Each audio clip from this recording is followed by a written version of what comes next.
y amén. Segunda de Timoteo capítulo 2 versículo 15, dice la Biblia: procura, ¿con qué?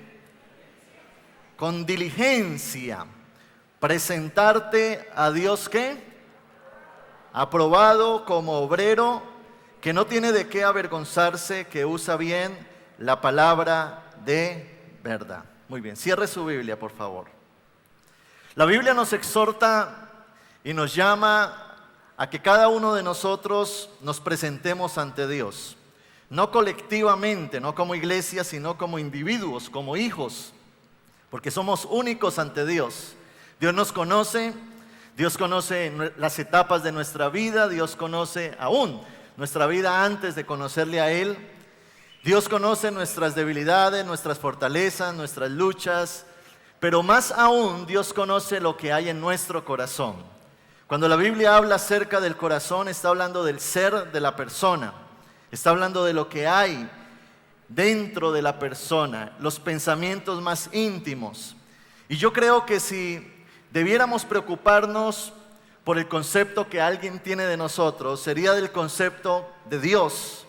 Cuando Dios nos mira, cuando Dios nos ve, cuando oramos, cuando le pedimos cosas, ¿qué concepto Dios tiene de cada uno de nosotros? Cuando la Biblia habla de David, dice que David era una persona conforme a su corazón.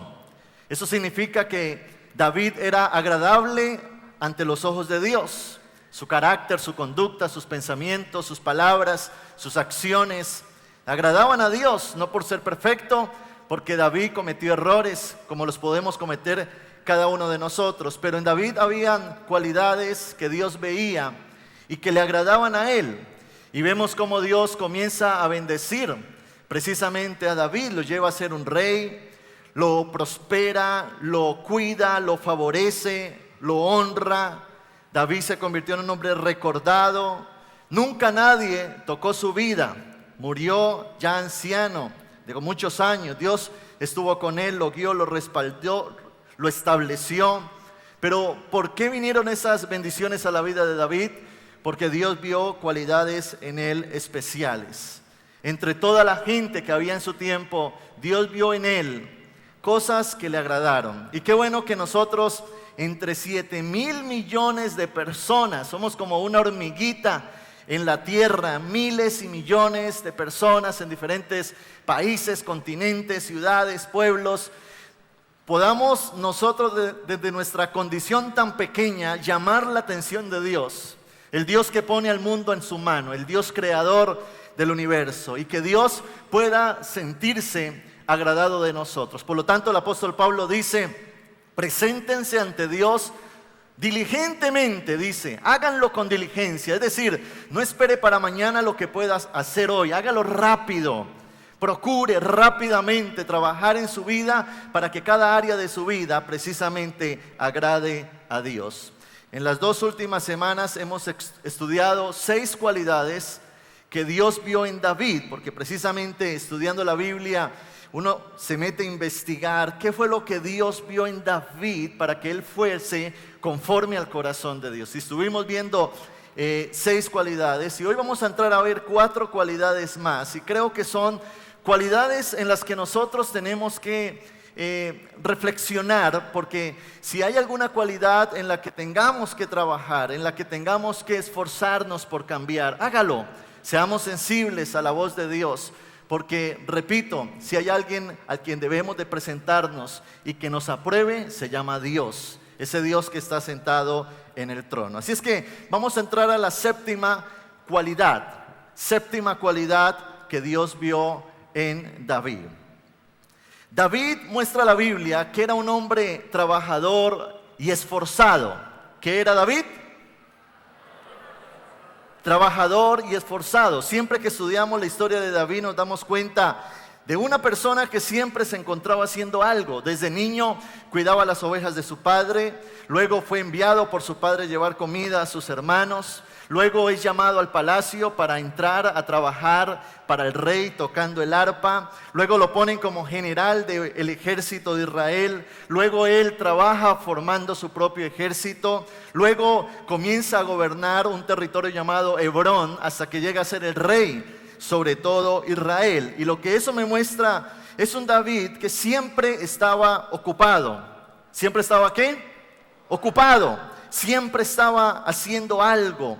Vemos en David ocupación, vemos en David esfuerzo, vemos en David sacrificio. Lastimosamente hoy en día vivimos en un mundo donde hay, sí, mucha desigualdad social. No es fácil muchas veces conseguir un empleo, un trabajo. No es fácil trabajar en áreas productivas. Pero no podemos negar también de que en muchas personas hay desinterés por esforzarse, por trabajar, por esforzarse, por sacar adelante cosas en la vida.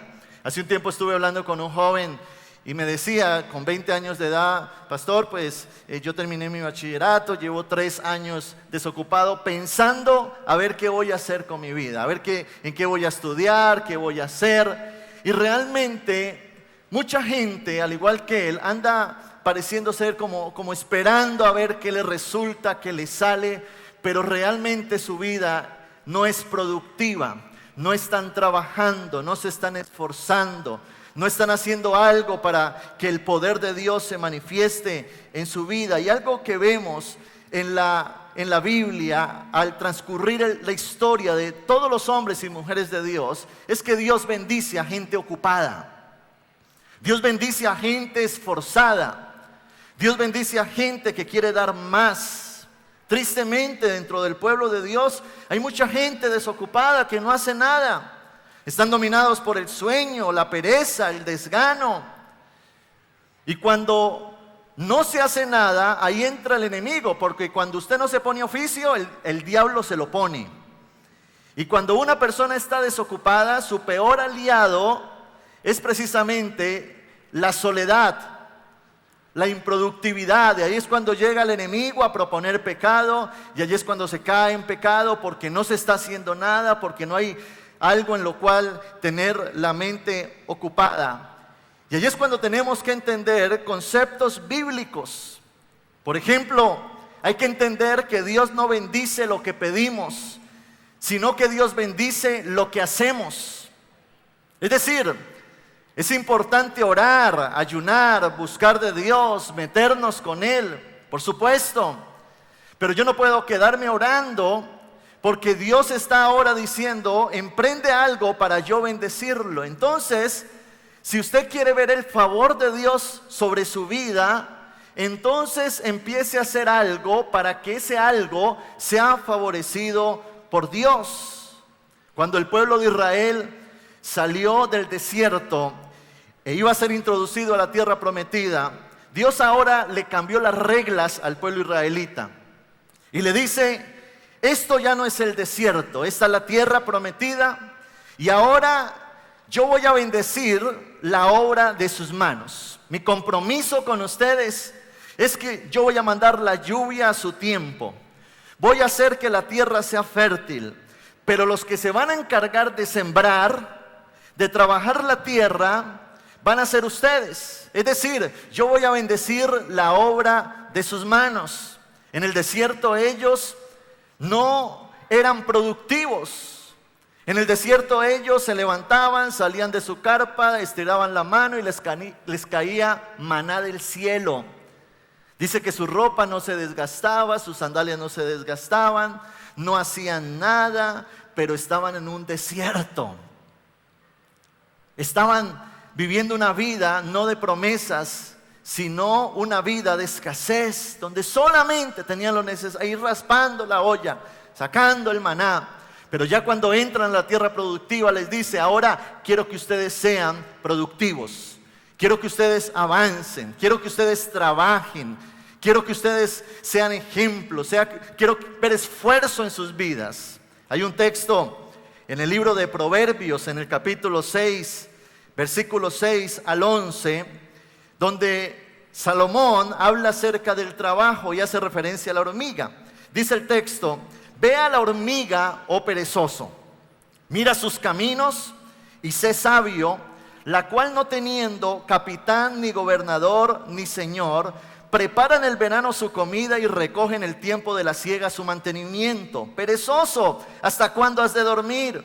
¿Cuándo te levantarás de tu sueño? Un poco de sueño, un poco de dormitar y cruzar por un poco las manos para reposo. Así vendrá tu necesidad como caminante y tu pobreza como hombre armado.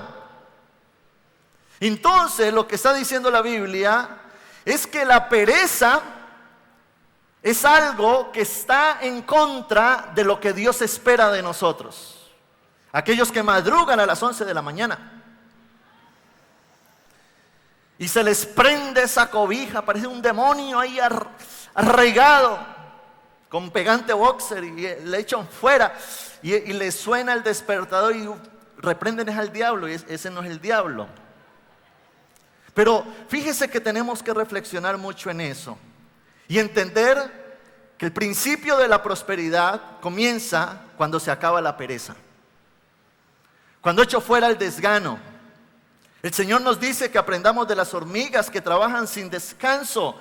Y dice, y guardan la comida y siempre tienen sustento. Eso es sabiduría, dice la Biblia. Si usted quiere la bendición de Dios, si usted quiere que la gracia de Dios llegue a su vida, necesitamos ser emprendedores, ser diligentes. También en el libro de Proverbios, en el capítulo 10, versículo 4, dice la Biblia, la mano negligente empobrece, mas la mano de los diligentes, ¿qué hace? Es decir, que la Biblia muestra que la riqueza es un resultado de algo. La Biblia también muestra que la pobreza es un resultado de algo. Alguien dijo que no hay nadie más loco que aquel que sale a cosechar sin haber sembrado. Para yo recoger una cosecha, tengo que trabajar, tengo que esforzarme. Entonces, allí es importante, en primer lugar, pedir dirección a Dios, decirle, Señor, yo quiero ser una persona bendecida por ti.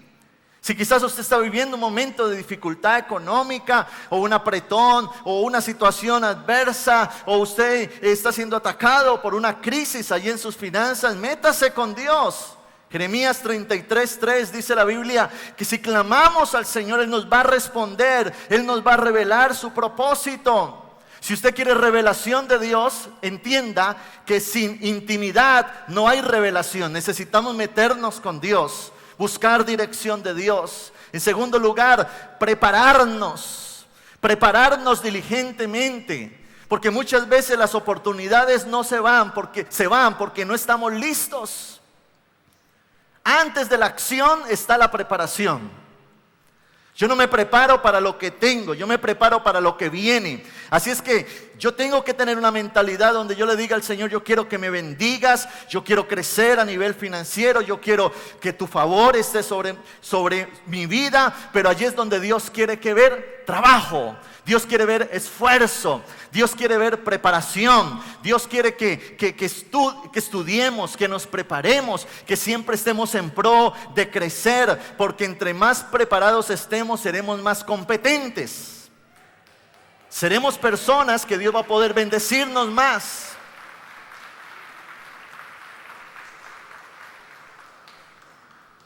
En tercer lugar, es importante enfocarnos. Hay mucha gente que en su trabajo no avanza porque hoy trabaja en algo, mañana en otra cosa, en un mes en otra cosa. Inician un propósito, un sueño, inician un negocio de una heladería, a los 3 meses le va mal, entonces ahora montemos una ferretería, entonces a los 6 meses la cierra, ahora montemos una peluquería, aprendamos a peluquear, ahora un centro de veterinaria, entonces se la pasan haciendo de todo y a la hora del té no tienen nada.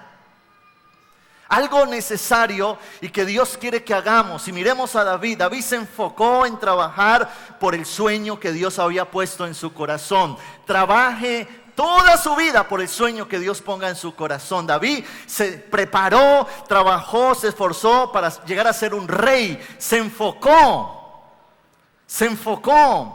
en una sola cosa y trabajó con esmero en esa cosa. Imagínense si Noé hubiera dudado de su llamado. Dice la Biblia que duró 120 años en Noé construir el arca. Muchos años. Pero Noé estaba enfocado en lo que tenía que hacer. Y qué bueno que nosotros nos enfoquemos y que le digamos al Señor: Señor, yo quiero trabajar por el sueño que tú has puesto en mi corazón. Y en cuarto lugar, perseverar. Perseverar. Tristemente, la gente mucha no persevera en las cosas. No persevera en lo que está haciendo. No persevera en aquello en lo cual se está enfocando a hacer. Y allí es cuando las cosas no se dan. No se quieren vivir los procesos. No se quiere pagar el precio. No se quieren quemar las etapas. Y muchas veces hemos sido influenciados por la cultura que se ve afuera del dinero fácil. Y queremos las cosas rápido.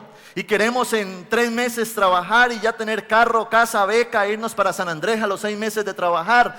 Y allí es cuando muchas veces las cosas no se dan, porque no perseveramos. Nunca busca el dinero fácil, porque la Biblia dice que siempre el dinero fácil nos llevará a la maldición.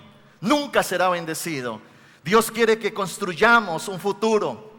Día a día, ladrillo a ladrillo, trabajemos, nos esforcemos para que las cosas se den. Para iniciar algo se necesita valentía, pero para terminarlo se necesita perseverancia. Y allí es donde Dios nos llama y nos dice: sé diligente. Yo quiero que trabajes, yo quiero que te esfuerces. David era un esforzado desde niño trabajaba. Desde niño ya se le inculcó que tenía que producir, que tenía que ser una persona capacitada, que tenía que prepararse para lo que Dios le había entregado en su corazón. Y allí es donde tenemos que decirle al Señor: Señor, yo quiero ser como David, yo quiero ser productivo. No se acomode al fracaso, no se acomode a la escasez. El propósito y el diseño de Dios para nosotros es la sobreabundancia. Dice en la Biblia que Dios abrirá las ventanas de los cielos y derramará de su bendición hasta que sobreabunde. ¿Sabe qué significa sobreabundancia? La abundancia suple tu necesidad. La sobreabundancia te da la capacidad de ayudar a otras personas. Eso es lo que Dios quiere. No solamente suplir tu necesidad, sino que tengas las manos llenas para bendecir a mucha gente. ¿Por qué? Porque Dios es un Dios de bendición.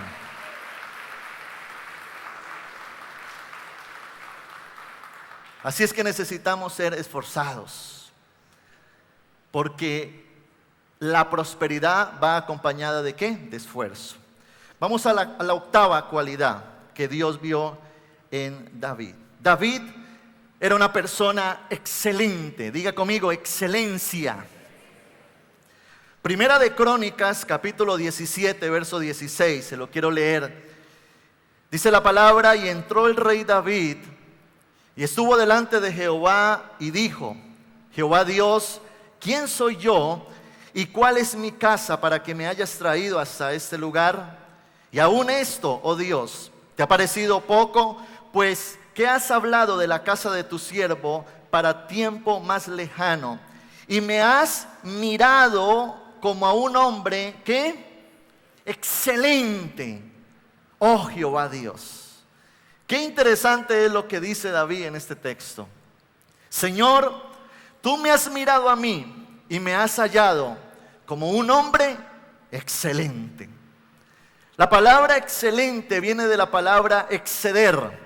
Es decir, es una persona que se excede en lo que hace para ser el mejor en lo que hace.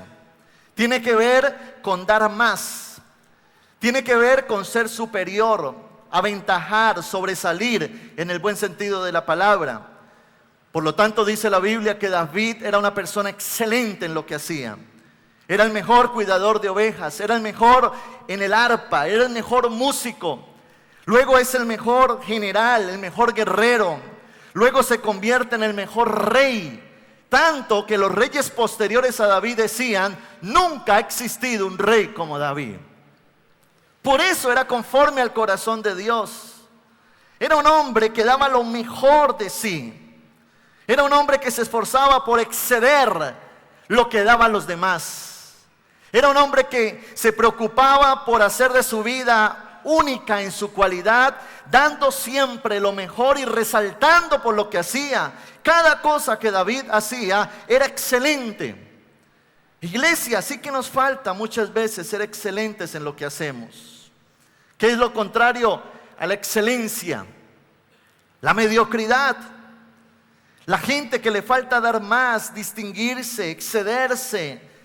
Tristemente, hemos sido muchas veces influenciados por la cultura. Entonces somos un país subdesarrollado, tercermundista. Venimos de un origen donde los españoles llegaron hace 500 años y abusaron de nuestros ancestros. Y de allí nacimos entonces con una mentalidad de ruina, de escasez, de mediocridad. Entonces cuando vemos nuestro trasfondo cultural nos damos cuenta que no fue lo mejor.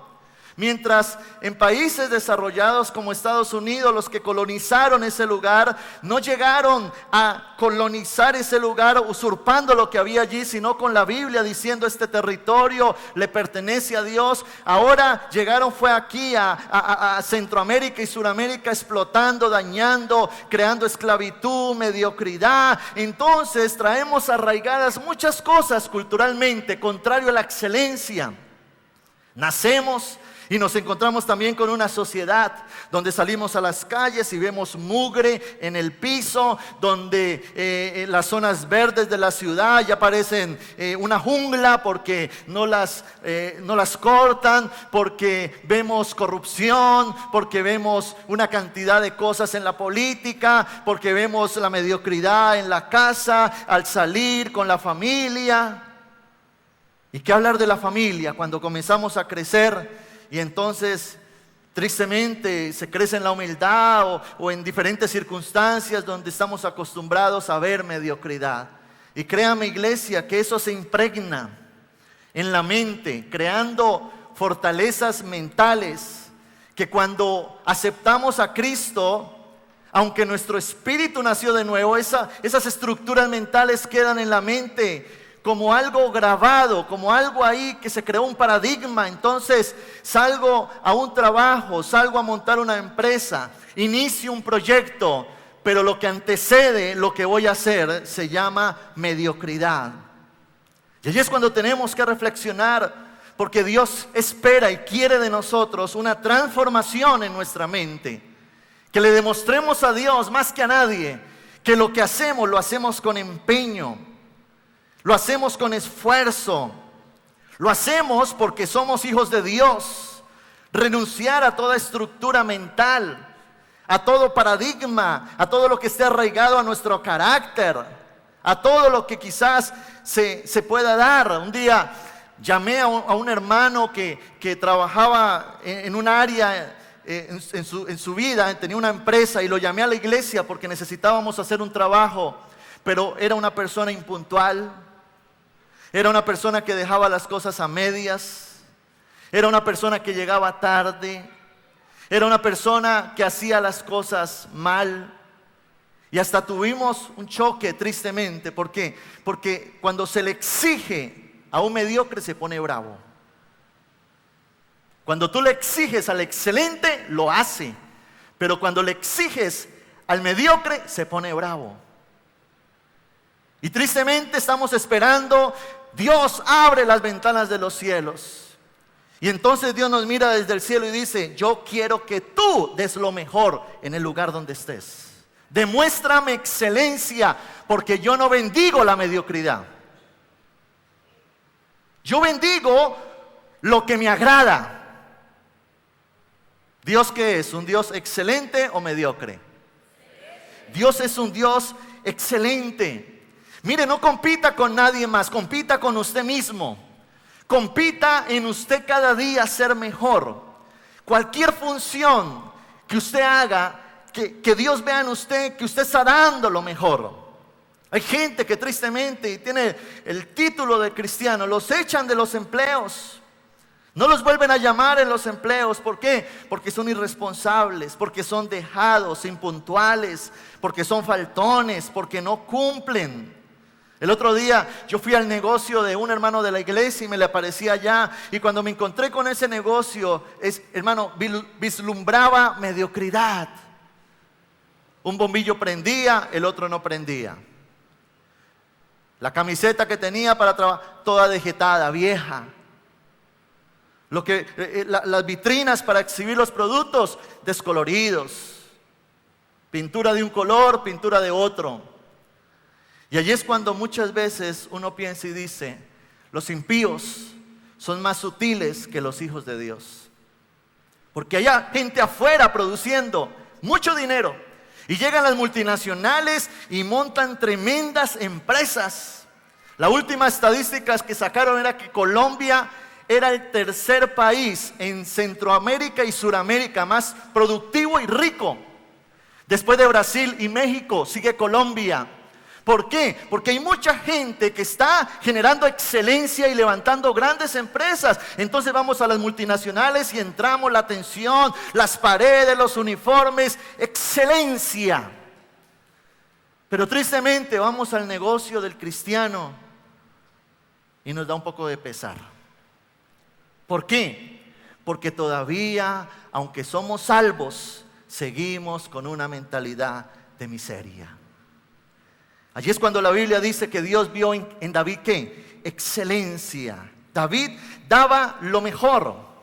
Mire, escriba, si usted está tomando nota, la definición de excelencia. Excelencia es dar lo mejor con lo que tengo. Excelencia es dar lo mejor con lo que tengo. Porque hay gente que dice, yo no lo pude hacer porque yo no cuento con el recurso. No lo he podido hacer. Pero realmente excelencia no nace de lo que usted no puede, sino de lo que usted sí puede hacer. Por lo tanto, iglesia, renunciemos a la mediocridad. Quizás alguien me diga, pastor, pues yo tengo mis fallitas, pero me va bien. Yo le digo, ¿qué tal si dieras más? Dios te bendeciría más. Si fueras mejor, Dios te bendeciría más. Y qué bueno que una empresa, un hombre, una mujer de Dios, bendecido por Dios, bajo el favor de Dios, y la gente diga, tremenda empresa, y es de un hijo de Dios. Eso es lo que tienen que decir de nosotros. No que usted levante un mal nombre por su impuntualidad, sino que usted sea una persona que levante un buen nombre, un goodwill, donde la gente diga, tal persona es excelente. Vaya allá, lo recomiendo. Cumple, es responsable, lo que dice lo hace. Y allí es cuando Dios se está sintiendo agradado de nosotros. Hermano, liberémonos del entorno de mediocridad. Si usted está rodeado de gente mediocre, záfese. Un sabio dijo, si usted es águila, ¿qué anda haciendo con gallinas? No, tiene que rodearse de águilas, de gente que te levante. Porque si usted eleva su nivel de excelencia, obtendrás otro nivel de promoción. El libro de Proverbios, capítulo 21, versículo 5, dice la Biblia, los pensamientos del diligente tienden a la abundancia, mas todo el que se apresura alocadamente, de cierto va a la pobreza.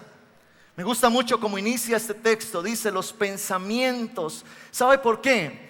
Porque toda acción se origina en la mente. Así es que si lo que usted hace con sus manos es mediocre, es porque hay pensamientos de mediocridad. Entonces dice la Biblia, los pensamientos del diligente, de aquella persona que sobrepase, dice, ciertamente tienden, es decir, lo conducen a la abundancia. Pero la persona que actúa alocadamente, que hace los trabajos a medias, que ya vea, le entrego, déjelo así, tómelo, esa persona conduce a la pobreza. Un día estuve en Estados Unidos y fui a una iglesia americana muy grande. Y entrando a esa iglesia veía la excelencia, los baños mejores que los de un centro comercial, el auditorio excelente, silletería, alfombra, sonido. Y desde ese momento yo me propuse decirle al Señor, Señor, si alguien lo pudo hacer, yo también lo puedo hacer. Y voy a luchar por la excelencia. Luchar por la excelencia. Mire, este púlpito es el resultado de algo que vimos allá.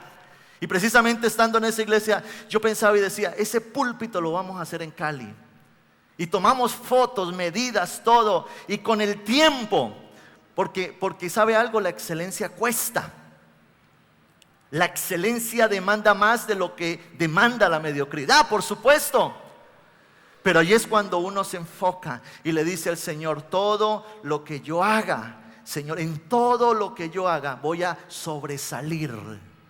Qué bueno que usted llegue hoy al frente de su casa, la mire y se pregunte, ¿mi casa es excelente o es mediocre?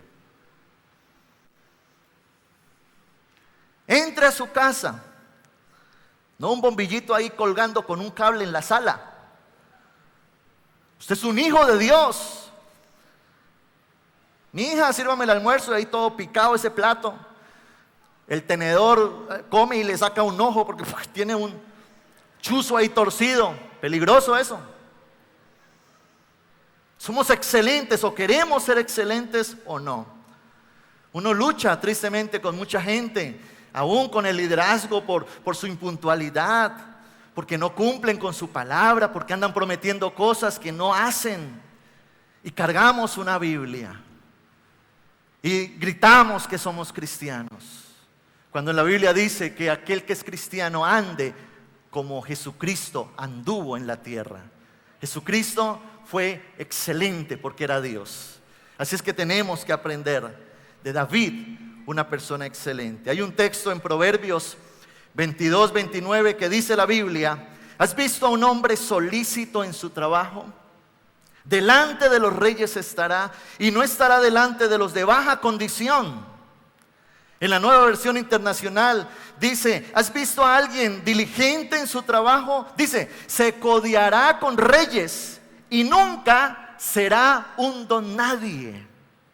Entonces lo que está diciendo la Biblia es, si tú eres una persona diligente, esforzada, excelente, Dios te llevará a una posición donde la gente que te va a rodear es gente de mucha bendición. Pero si tú eres una persona mediocre, perezosa, que no hace las cosas bien, impuntual, que no compra ni reloj porque no lo mira, le cae mal, entonces usted será un don nadie, dice la Biblia.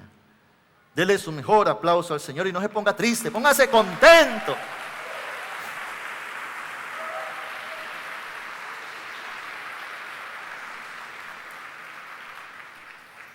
En Romanos capítulo 12, verso 2, en la versión Dios habla hoy, dice Pablo: si cambias tu manera de pensar, cambiará tu manera de vivir. Todo se origina en la mente. Y allí es cuando tenemos que ir a la presencia de Dios y romper todo aquello que no nos está bendiciendo en cada uno de nosotros. ¿Quiénes de los que están aquí se van a proponer dar lo mejor en lo que hacen? Gloria al Señor. Vamos a la novena cualidad. David era una persona moldeable. ¿Una persona qué? En Primera de Samuel, capítulo 16, versículo 1, dice la Biblia: dijo Jehová a Samuel: ¿hasta cuándo llorarás a Saúl habiéndolo yo desechado para que no reine sobre Israel? Llena tu cuerno de aceite y ven, te enviaré a Isaí de Belén, porque de sus hijos me he provisto rey. Este texto es un texto donde Dios le habla al profeta Samuel después de Dios desechar a Saúl como rey sobre Israel. ¿Por qué Dios desechó a Saúl? ¿Por qué Dios sacó a Saúl del llavero? ¿Sabe por qué? Porque Saúl era un testarudo. Saúl creía que todo lo que hacía lo hacía bien. Él no se dejaba gobernar, él no oía a nadie. Y lo peor aún es que justificaba sus acciones. Y cuando un día llega el profeta Samuel y le dice: lo que hiciste está mal, él comenzó a rebotar las palabras, es que, y comenzó a justificar sus acciones. Y por varias ocasiones Dios le habla a Saúl y le dice: Saúl, haz esto, haz lo otro, mejora esto, quiero que me escuches. Pero Saúl, a pesar de que era joven relativamente, era una persona con una mente cerrada. Y yo le hago una pregunta a usted en esta mañana: ¿cuál pecado fue peor, el de Saúl o el de David? Dice la Biblia que Saúl lo único que hizo fue que en desobediencia trajo los animales que debía matar. Pero David cae en adulterio y mata al marido de la mujer. Ante los ojos humanos fue peor el pecado de David, pero ante los ojos de Dios fue peor el pecado de Saúl. ¿Por qué? Porque Dios no nos mide por nuestras acciones, sino por nuestras motivaciones. Dios ve el corazón. Dios no está esperando de nosotros perfección, pero sí está esperando de nosotros disposición del corazón.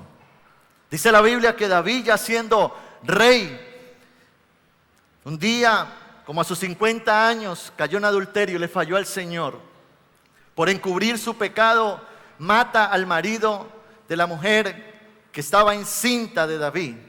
Estaba embarazada. Entonces mató al marido para casarse con ella y que así nadie se diera cuenta de su pecado. Ocultó ese pecado. Pasaron casi un año donde no era público, donde nadie sabía. ¿Por qué murió Urías? No, pues él murió en el campo de batalla. Y ese hijo de Betsabé, no, es hijo del matrimonio de David porque el marido murió. Pero Dios estaba mirando cada acción de David. Luego el profeta Natán se presenta donde David y lo mira de frente y le dice: David, pecaste. Cuando David vio al profeta, cayó de rodillas, se humilló, reconoció. Hay unos textos bíblicos que muestran las palabras que salieron de David. Salmos 32:5. Dice la Biblia: mi pecado te declaré y no encubrí mi iniquidad. Dije: confesaré mis transgresiones a Jehová, y tú perdonaste la maldad de mi pecado. Salmo 51, versículo 4. Dice la Biblia: contra ti solo he pecado y he hecho lo malo delante de tus ojos. ¿Qué vio Dios en David y en su pecado? David declaró su pecado, no encubrió su iniquidad, confesó, se humilló delante del Señor. Una persona que es obstinada es una persona que quiere encubrir. Es una persona que le importa más el concepto de la gente que el concepto de Dios.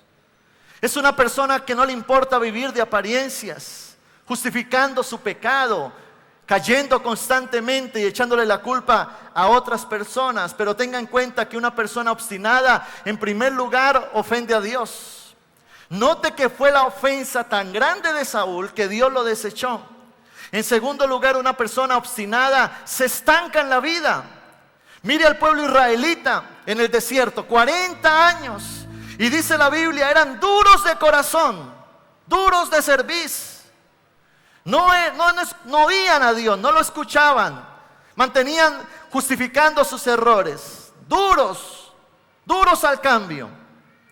Eso produjo en ellos un estancamiento en que todos los que salieron de Egipto murieron en el desierto. No alcanzaron la bendición. Por lo tanto, Dios tuvo que levantar una nueva generación de gente moldeable. Los moldeables progresan, los moldeables conquistan. Los moldeables es un barro suave en las manos del alfarero que se llama Dios. Lo tercero que produce la obstinación es que los cielos se cierran. No hay aprobación de parte de Dios para entrar a la tierra prometida. Por lo tanto, iglesia, le quiero decir algo. No se aferre a un comportamiento adquirido. Muchas veces traemos hábitos, conductas, pensamientos, ideas, moldes del viejo hombre. Y ahora llegamos a Cristo y no hemos entendido que Dios nos aceptó como éramos, pero Él está empeñado en no dejarnos como éramos. Él quiere cambiarnos. Muchas personas pierden la vida que Dios les quiere dar por no ceder a la vida que tienen. Porque no están dispuestos a soltar cosas. Porque están enfrascados en que debe de ser así, así, así, así. Entonces su idea manda más que la palabra de Dios. Y algo que tenemos que entender es que los tiempos cambian. Siempre hay algo para aprender. Por lo tanto, sea abierto a las cosas nuevas. Las formas de hacer las cosas pueden variar. Muchas veces nos toca desaprender para volver a aprender. Jesús dijo: bienaventurados los niños, porque de ellos es el reino de los cielos. Un niño está en formación. Dios quiere que usted y yo estemos en formación, que oigamos a Dios, que podamos hacer cambios en nuestra vida, que no justifiquemos nuestras malas conductas, que no justifiquemos el pecado que se frecuenta constantemente, que no justifiquemos nuestras malas acciones, nuestras mentiras, nuestras malas palabras, sino que más bien le digamos al Señor: Señor, yo quiero ser sensible. Cuando una persona quiere ser sensible, en primer lugar, aprende a escuchar. ¿Aprende a qué? Entonces deja de hablar tanto y comienza a oír más. Oír más a Dios, oír más la palabra. Un mensaje como estos realmente debe llevarnos a oír. Y allí entramos al segundo punto, a reflexionar. Reflexionar realmente en las cosas que Dios quiere cambiar en mi vida. Medite la palabra. Cuando una persona que sea tu líder, tu mentor, tu pastor, te exhorte, no reaccione mal, no se ponga bravo. Más bien, oiga, medite, piense. Abra su mente, eso es lo tercero, abrir la mente. Albert Einstein dijo que la mente del hombre es como el paracaídas, funciona cuando se abre. Si abrimos la mente a cambios, entonces allí entramos al cuarto punto, y es hacer cambios en nuestra vida. Decirle al Señor: Señor, yo quiero ser moldeable. Señor, si cometo un error, no quiero justificarlo, quiero humillarme. Si me exhortan, voy a captar, porque esa persona está interesada en que yo sea mejor. Así es que en mi espíritu, una persona moldeable recibe. Y quizás al principio te moleste, pero no hables, medítalo. Y si es para tu beneficio, crece, cambia. Y allí es cuando nos convertimos como David en un hombre o una mujer conforme al corazón de Dios.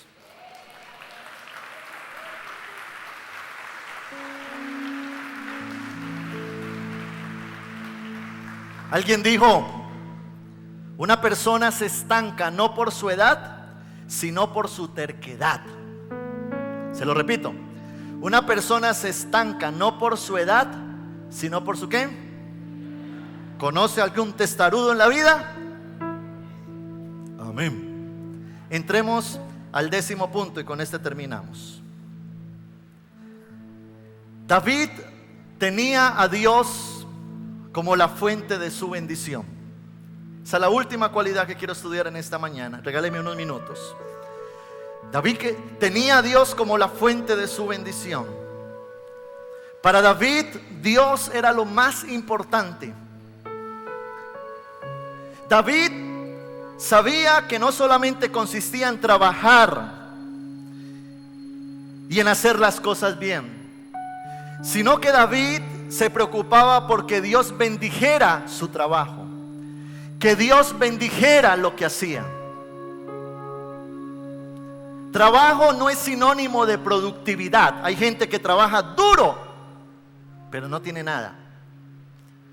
Así es que necesitamos no solamente trabajar y dar lo mejor, sino asegurar que el favor de Dios esté sobre lo que hagamos.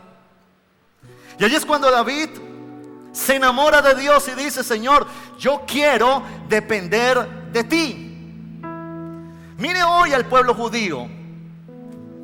Son los más ricos del mundo. Dice que son el 3% de la población mundial y tienen el 90% de los recursos del mundo.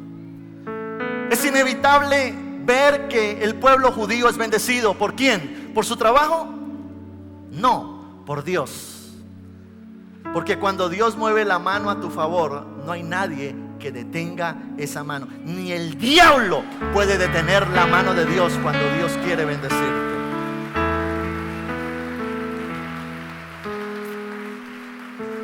David no acreditaba su éxito a su capacidad. David siempre miraba a Dios y le decía: Señor, gracias, porque mi bendición proviene de ti. Cuando se fue a enfrentar a Goliat, lo primero que David dijo fue: si Jehová de los ejércitos está conmigo, yo te derrotaré. Lo que garantizaba la victoria en la vida de David era la presencia de Dios. Para David, Dios era su fuerza, su escudo, su escondite, su fortaleza, la fuente de su bendición, el creador de las mejores estrategias, quien lo equipaba, quien lo respaldaba.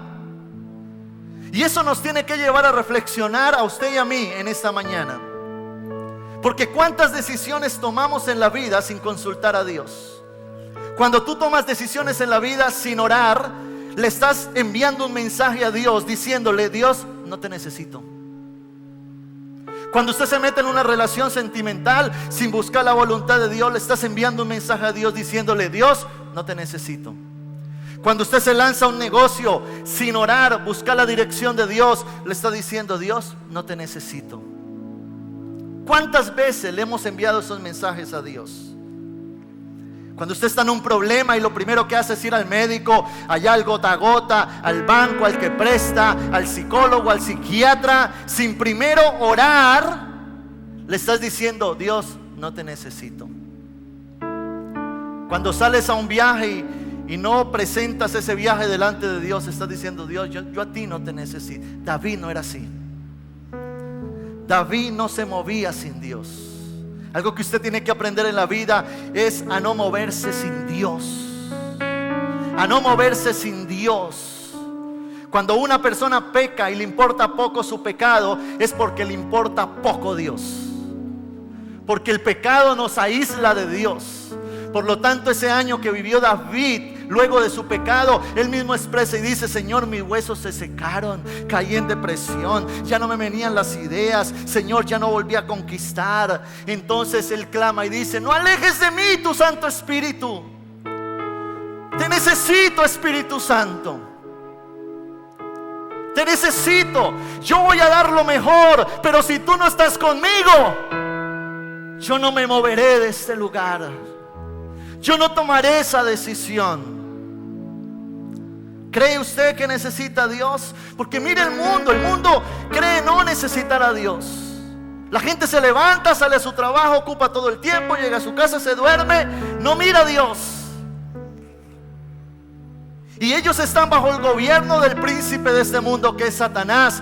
Pero la Biblia dice, hablando Jesús: mi reino no es de este mundo, mi reino es diferente.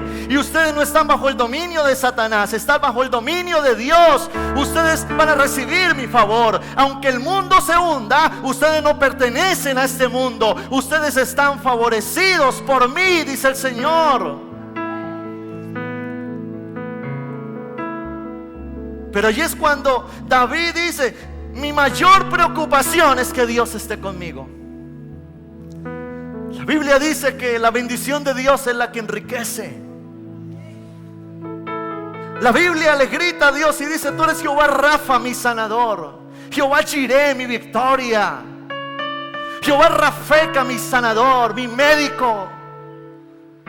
Jehová Shalom, mi paz. Tú eres mi victoria. David dependía de Dios.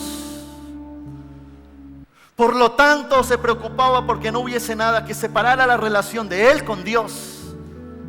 Porque él entendía que el estar bien con Dios era motivo para que las puertas se abrieran, las cosas se den, la bendición llegue y la gracia de Dios estuviera sobre él. Es el momento, iglesia, de reconocer a Dios. Es el momento de entender que Dios está por encima de nosotros. Es entender que nuestra bendición depende de Dios, no de un empleo, no de mi capacidad. En cualquier momento tu empresa se abre la tierra y se hunde. Desapareció en un temblor.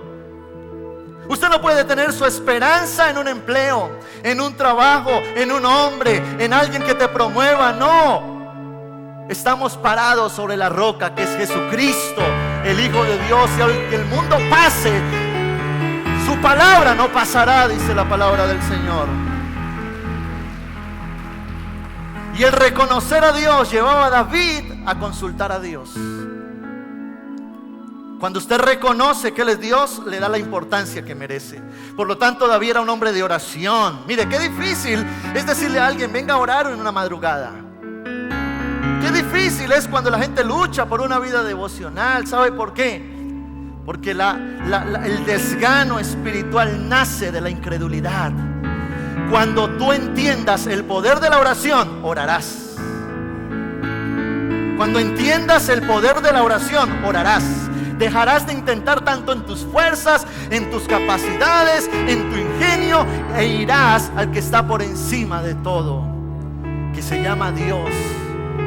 Consultar, hablar con Él y decirle al Señor, te necesito. Y por último, David era obediente.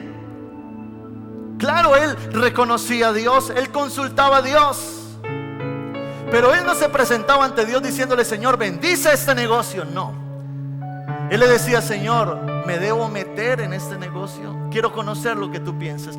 Y un no para ti va a ser un no para mí. Te voy a obedecer, porque no todo lo que uno quiere, Dios lo quiere. Usted no debe de imponerle a Dios que bendiga algo, no. Pregúntele si es la voluntad de Él. Aquí no es un Dios que podemos usar, Señor, bendice mi noviazgo, Señor, bendice mi viaje, Señor, bendice mi proyecto. No, no, las cosas no son así. Quiero conocer tu voluntad. Guíame, muéstrame. No quiero desgastarme haciendo cosas que tú no estás aprobando. Y si Dios no aprueba algo, Dios no lo va a bendecir. Y si no lo bendice, estás solo. Y solo nada podemos hacer. Alejados de Dios, nada podemos hacer. David era un dependiente absoluto de la presencia de Dios. Necesitamos volver a esos principios de la palabra. David era trabajador, esforzado, era excelente, era moldeable y dependía de Dios. Incline su rostro allí donde usted está y vamos a orar.